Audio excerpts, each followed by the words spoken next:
श्री राधा कृष्ण पादान सहितं ललिता श्री विशाखान्वितांश्च धाम सुरतो भगोरमगति मत सर्वस्व पदाम्भोजौ राधामदनमोहन यदवृन्दावन कल्पतरुणाय श्रीमद्रत्नागार सिंहासनस्थो श्रीमद्राधा श्रीलगोविन्ददेवो इष्टादीभिः सेव्यमानो विस्मरामि श्रीमान् रासरसारम्भिः वंशीवटतटस्थितो कर्षणवेणुसुनैर्भूमिर्भूमिनाथश्रियः वाञ्छाकल्पतरुभ्यश्च कृपासिन्धुभ्यैव च पतितानां पावनेभ्यो वैष्णवेभ्यो नमो नमः। भक्तिमद्भगवन्तयोः चतुर्नाम बपुहे जिनके बंधन किए नासद विहनि संतन यह निर्णयो मत पुराण इतिहास बजले को ईश्वर हरि राम सिया पति राम जय राम मेरे प्रभु राम जय जय राम करो कल्याण प्राण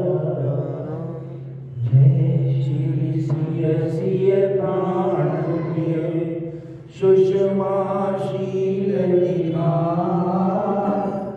भरत शत्रुघ्न जन सुखद रामानुज हनुमान राम बाम दिसि जानकी लखन दाहिने जान सकल कल्याण में। तो क्या बोलते हैं बोल सिक्स पैक है सिक्स पैक हाँ वो जाते हैं सिक्स पैक भाई तीन इधर और तीन पूरी लाइन में तो सिक्स पैक सिक्स पैक भगवान के भी ऐसे ही पड़ी हुई है। सबको सिक्स पैक राम राम अब और भगवान का जो उदर समस्त ब्रह्मांडों को धारण किए हुए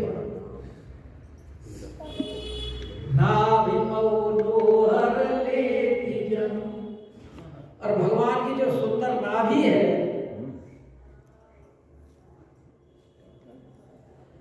वो ऐसे जमुन भवर छवि मानो यमुना जी के भवर की छवि को छीन लिया हो।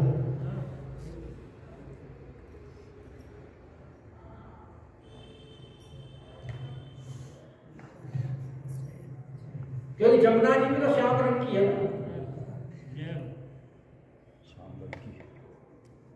इसीलिए भगवान के शरीर की उपमा जमुना से हुई।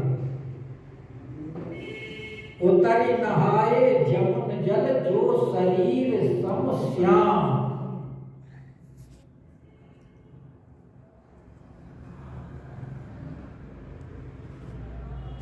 और उसमें भंवरें पड़ती हैं,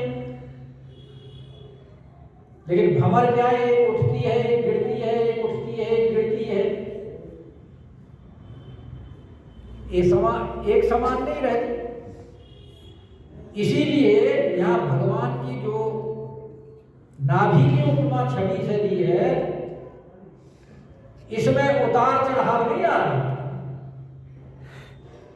यहां तो भंवर में जो एक बार गया वो गया। एक बड़ी सुंदर उपमा दी है भगवान की भंवर की, देखता हूं देखो मिल गई तो अभी मुझे याद आ गया।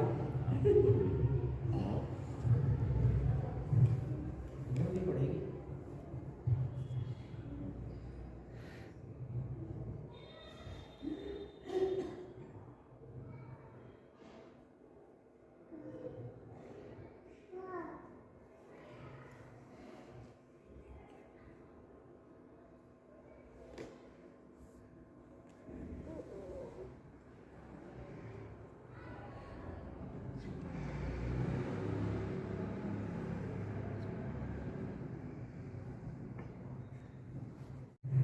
कि मेन मथानी धोत विधि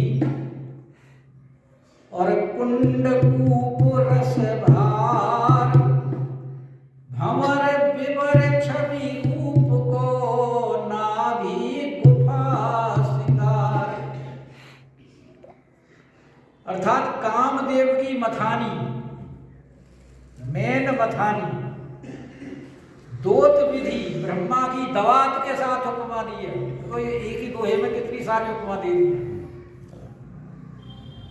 रस का कुंड, रस का कुआ, शोभा की भंवर और स्वरूप की वामी और श्रृंगार की गुफा से नाभि की तुलना की जाती है। कितनी सुंदर शोभा का वर्णन किया है।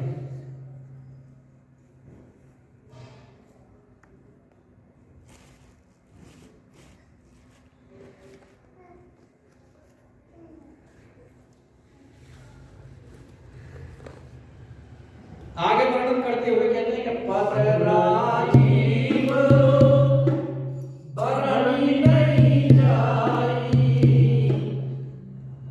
मुनि मन मधुप बसई जिन मोई। भगवान के चरण कमल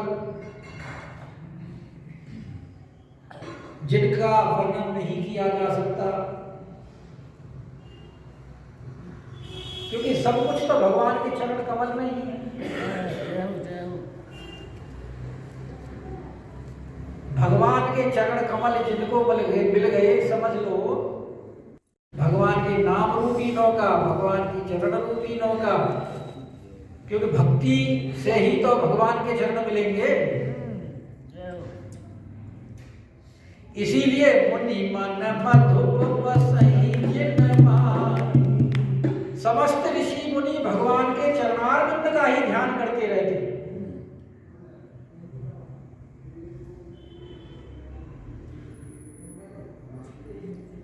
और उनके मन भगवान के चरणों में, क्योंकि भगवान के चरण कमल हैं और कमल पर हमेशा भौरा मंडराता रहता है। इसलिए मुनियों के मन मधुप भी भगवान के चरण कमलों में लगे रहते हैं। इसलिए कहते हैं चरण कमलों की महिमा कहां तक वर्णन करें।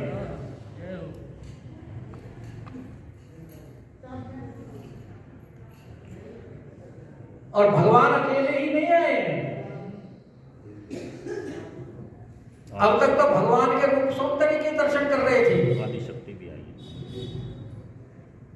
साथ में क्या दिखाई दे रहे हैं कि वाम भाग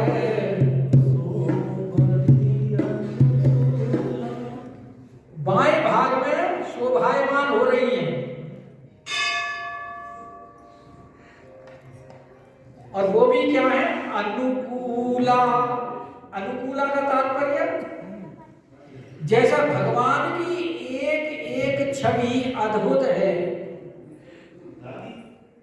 ऐसे ही जो वाम भाग में शोभत हैं उनकी भी उसी प्रकार एक एक छवि शोभित है।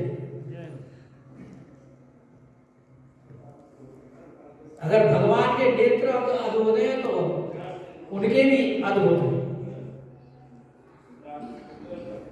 और वो अनुकूल हैं, क्योंकि हमेशा वाम का अर्थ क्या लिया जाता है? प्रतिकूल। वाम का मतलब उल्टा। हमारे यहाँ तो पॉलिटिकल पार्टी की वाम पार्टी है, वामपंथी। तो वामपंथी का मतलब ये है कि जो सरकार होती है उसके उलट काम करने वाली। लेकिन यहां वाम भाग में जो है वो अनुकूल है। तो वो है कौन? आदिशक्ति। वो आदिशक्ति है। दिखाई दे रहा है जगत का जो निर्माण होता है वो इन्हीं जो शक्ति है, आदि शक्ति, इन्हीं के द्वारा ही होता है। इसीलिए इनको कहा जग मूला, क्योंकि त्रिगुणात्मक जो शक्ति है वो इन्हीं का ही तो अंश है।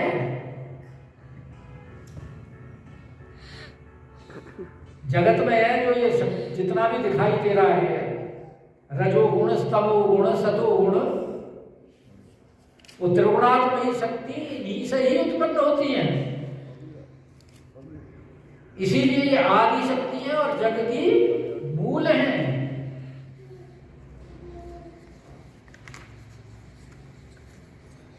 और स्पष्ट कर दिया फिर आगे चौपाई में कि जासु अंश उपजहि गुणधारी,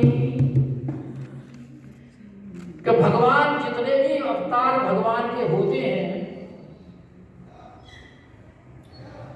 और उन अवतारों के साथ भगवान की शक्ति भी होती है।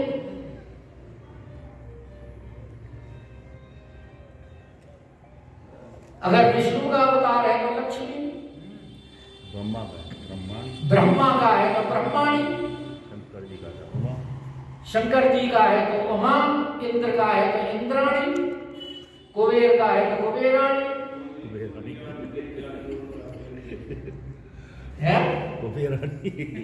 हाँ, जो भी है सबकी जो है शक्तियां उन्हीं के साथ ही होती है ना भाई। डॉक्टर की डॉक्टरनी, मास्टर की मास्टरनी,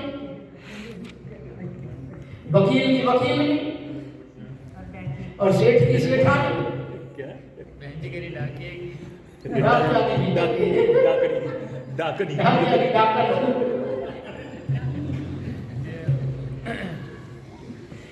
वो मैंने बताई थी ना, ये हरियाणा में था, उसने नौकरी छोड़ दी थी इस बात के पीछे। उसकी पोस्टिंग हो गई डाकिया की, गांव में है। और गांव में सारी उसकी घरवाली को डॉक्टर डॉक्टर कहे।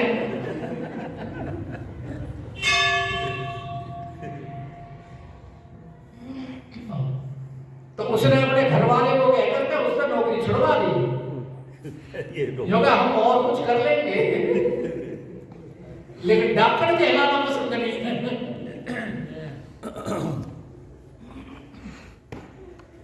तो इसलिए करेंगे जासु अंश उपजहि गुणधारी। भाई विष्णु भगवान पालन करते हैं, ब्रह्मा जी उत्पन्न करते हैं और शंकर भगवान संहार करते हैं। और इनकी शक्तियों के साथ ही, अपनी शक्तियां तो इन्हीं की हैं, तो उन शक्तियों के साथ ही तो करते हैं। ये बिना शक्ति के तो शक्तिमान कुछ होता ही नहीं। यहां तक कि भगवान जब अवतार लेते हैं तो उसमें भी शक्ति का ही सहयोग योगदान होता है, वरना तो भगवान तो निर्गुण निराकार है। सगुण साकार जो बनता है वो शक्ति के संयोग से ही बनता है। भगवान का ना अपना कोई रूप है, ना कोई सौंदर्य है, ना कोई शरीर है।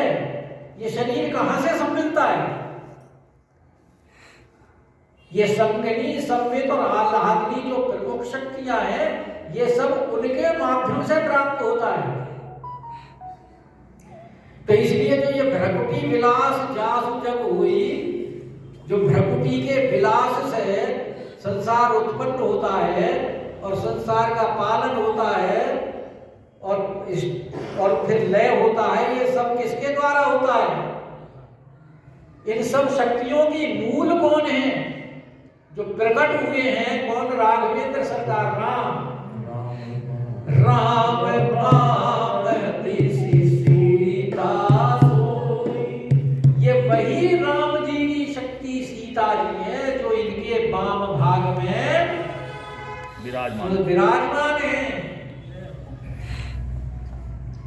यानी भगवान बिना शक्ति के तो अवतरित हो ही नहीं।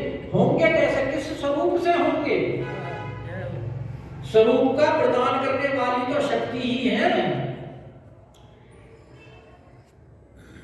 तो अपनी शक्ति के साथ, इसलिए वो जो दिखाई दे रही है साथ में, वो भगवान की शक्ति वही जानकी, यानी राम और जानकी दशरथ जी की उत्पन्न हुए, तभी से राम जानकी नहीं है, पहले से राम जानकी तो आदि है।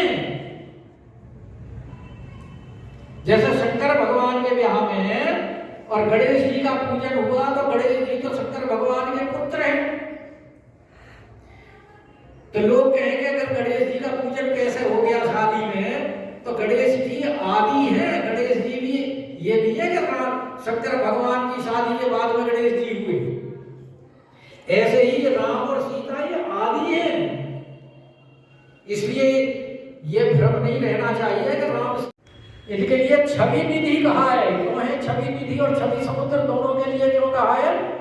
क्योंकि पहले उन दोनों की उपमा दी है सुरतरु और सुरधेनु के साथ। तो पुल्लिंग और स्त्रीलिंग दोनों वचनों से उनको संबोधित कर दिया। छवि समुद्र में भगवान और छवि निधि में आदि शक्ति, छवि निधि जगमूला सीता जी, कल्पतरु और कामधेनु दोनों का